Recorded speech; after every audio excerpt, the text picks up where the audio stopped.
کی پاکستان کے ساتھ کانفیڈریشن کی ہوتی، کانفیڈریشن ہوتی تو یہ حادثہ تو نہ ہوتا، یہ خوریزی تو نہ ہوتی، یہ داغ تو نہ لگتا، یہ مشرقی پاکستان کا جو ماتھے سے انہوں نے لیبل اتار کر خلیج بنگال میں غرق کر دیا، یہ تو نہ ہوتا۔ تو میں کہہ رہا ہوں یہ اللہ نہ کرے کہ ایسا ہو، لیکن یہ کہ ہو سکتا ہے کہ حالات جس طرح جا رہے ہیں،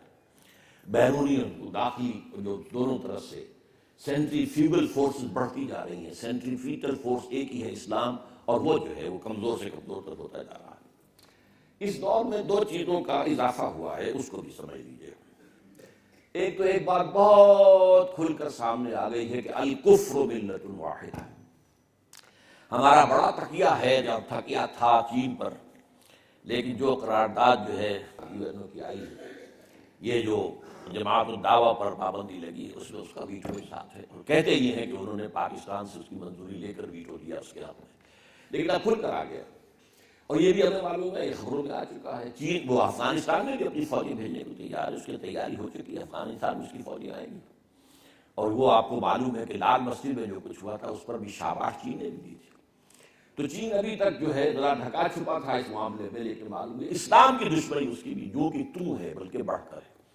اس لیے کہ ظاہر بات ہے کمیونزم جس درجے میں بھی دنیا میں رہ گیا تو وہی ہے، اور اس کے حوالے سے جو اس کا بنیادی فلسفہ ہے وہ تو آپ کو خالص گلہدارہ فلسفہ ہے۔ اس میں تو جو بھی ڈائلیکٹیکل میٹیریلزم ہے وہ در حقیقت اللہ کی اور ہر چیز کی مذہب کی نفی ہے، مذہب تو افیون کہتے ہیں۔ ایک تو یہ بات کھل کر آ گئی، اور اس حوالے سے افغانستان اور پاکستان یہ گویا کہ ہدف اول ہیں، یہ بات کھل کر، اس لیے کہ یہیں پر امکان ہے، اور کہیں ایسی تحریکیں موجود نہیں ہیں۔ فنڈامنٹلزم اتنا قوی اور کہیں نہیں ہے،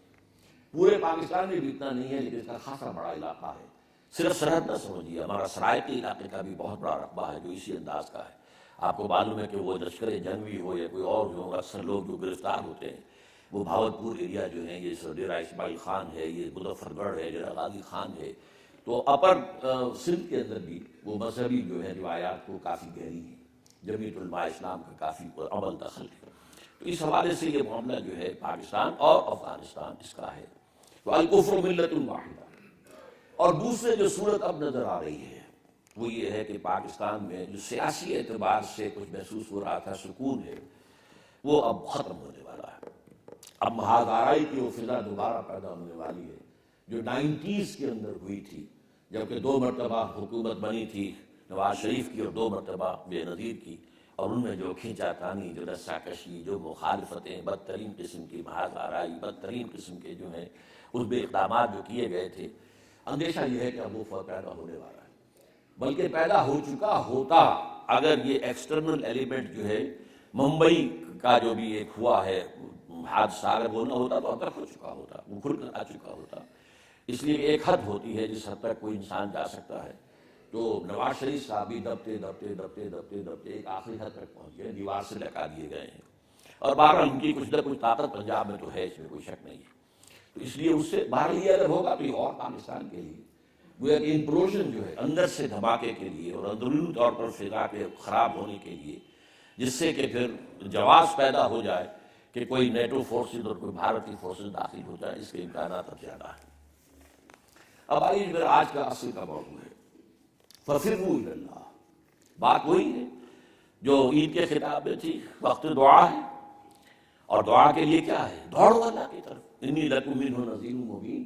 دیکھو میں تمہاری طرف ہوں، اللہ کی طرف سے بھیجا ہوا ایک خبردار کرنے والا کہ عذاب آیا کھڑا ہے، سر پر ٹنا ہوا ہے، باز آ جاؤ، ہوش میں آ جاؤ۔ اب اللہ کی طرف چل کے جانا نہیں، دوڑ کر جاؤ، جیسے کہ آتا ہے حدیث قدسی کے اندر کہ میرا بندہ میری طرف چل کر آتا ہے تو میں دوڑ کر آتا ہوں،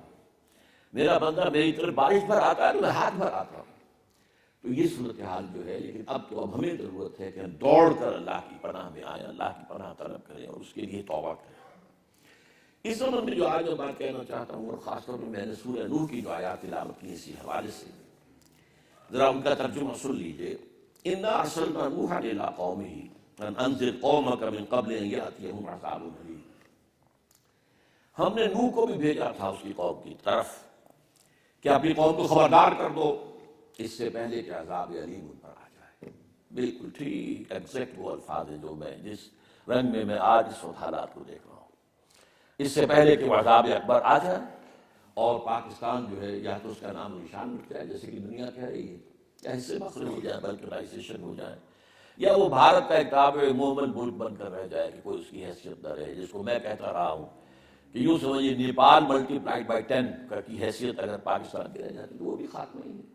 وہ بھی در حقیقت وہ جس اعتبار سے جن امنگوں کے ساتھ، جن ولولوں کے ساتھ اور جن عزائم کے ساتھ، جن امیدوں کے ساتھ جو ہم نے پاکستان بنایا تھا کہ اسلام کی نشرت ثانیہ اور اسلام کا دوبارہ دنیا میں جو ہے وہ ایک بول بالا ہونے کا عمل جو ہے اس کا نقطۂ آغاز بنے گا، وہ تو ختم ہو جائے گا۔ تو قالا، اب اس پر جو فرمایا قالا، حضرت نوح علیہ السلام نے فرمایا یا قوم انی لکم نذیر مبین، وہی بات جو میں نے جس کے لیے آج آیت چنی ہے، ففروا الی اللہ انی لکم منہ نذیر مبین، ان اعبدوا اللہ واتقوہ واطیعون، اللہ کی بندگی اختیار کرو، اس کا تقوی اختیار کرو، میری اطاعت کرو۔ یہ میری اطاعت اللہ صرف رسول کہہ سکتا ہے، کوئی غیر رسول نہیں کہہ سکتا۔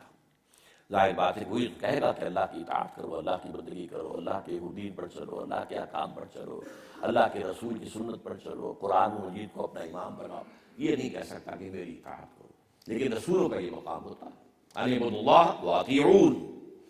نتیجہ کیا نکلے گا؟ یغفر لکم من ذنوبکم، دیکھو اللہ تعالیٰ تمہارے گناہوں میں سے بہت کچھ بخش دے گا۔ اس کی شان غفاری جو ہے اس کے حوالے سے،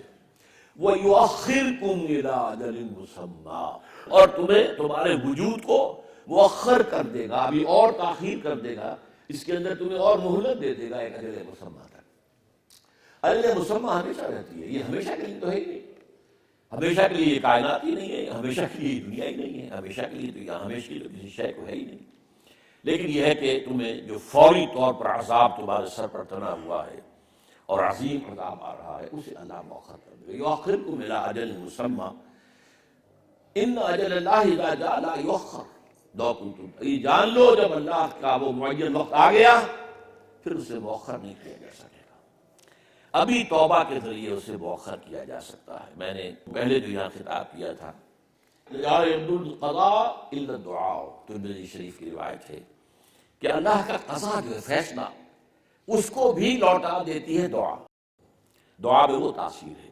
کہ اللہ تعالیٰ اپنے فیصلے کو مؤخر کر دیتا ہے۔ اچھا ٹھیک ہے، مزید مہلت، اچھا ٹھیک ہے، اور ان کے لیے مہلت ہے۔ تو حالانکہ جیسا کہ قوم یونس کے ساتھ معاملہ ہم نے کئی دفعہ بیان کیا ہے، عذاب الہی کے آثار شروع ہو چکے تھے، کہ پوری قوم نے توبہ کی، وہ روتے ہوئے، چلاتے ہوئے اور توبہ کرتے ہوئے باہر نکل آئے۔ اللہ تعالیٰ نے ان کو مزید جو ہے مہلت دے دی، اور عذاب کے آثار شروع ہونے کے بعد اس عذاب کو ان کے سروں سے ڈال دیا۔ تو اللہ تعالیٰ جو ہے یہ اب پاکستان کے بارے میں بھی کر سکتا ہے۔ اس سلسلے میں بارہا ایک لفظ ہے جس پر میری گفتگو آ کر ختم ہوتی رہی، توبہ۔ توبہ کرو اللہ کی طرف، توبوا الی اللہ توبۃ نصوحا، لوگوں لپلٹو اور لوٹو اللہ کی جانب بالکل خلوص کے ساتھ، دھوکے والی نہیں توبہ۔ حرام خوری بھی جاری رکھنی ہے اور توبہ کی تسبیح بھی کرنی ہے۔ حرام کاروبار بھی جاری رکھنا ہے، سودی کاروبار بھی جاری رکھنا ہے، غلط کاروبار بھی جاری رکھنا ہے، اور حج پہ حج کرنے ہیں اور عمروں پر عمرے کے لیے، یہ دھوکے بازی اللہ، یخادعون اللہ، یہ اللہ کو دھوکہ دے رہے ہیں، والذین آمنوا وما یخدعون الا انفسهم وما یشعرون، یہ دھوکہ دے رہے ہیں اللہ کو اور اہل ایمان کو، حالانکہ یہ نہیں دھوکہ دے رہے مگر صرف اپنے آپ کو دھوکے میں ڈال رہے ہیں۔ تو یہ دھوکے والی توبہ نہیں، توبۃ نصوحا، نصحہ کہتے ہیں خالص ہو جانا، نصیحت اسی لیے کسی کے ساتھ مخلص ہو جانا،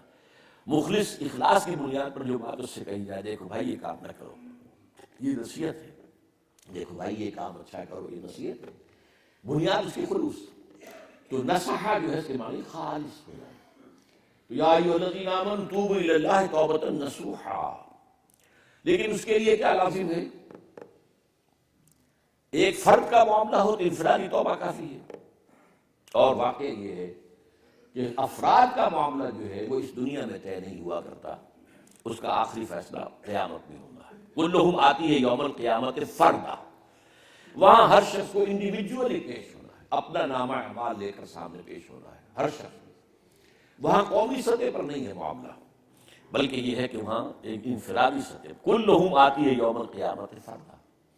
لیکن یہ کہ دنیا کا معاملہ یہ ہے، افراد کے ساتھ بھی اللہ کا معاملہ چلتا رہتا ہے،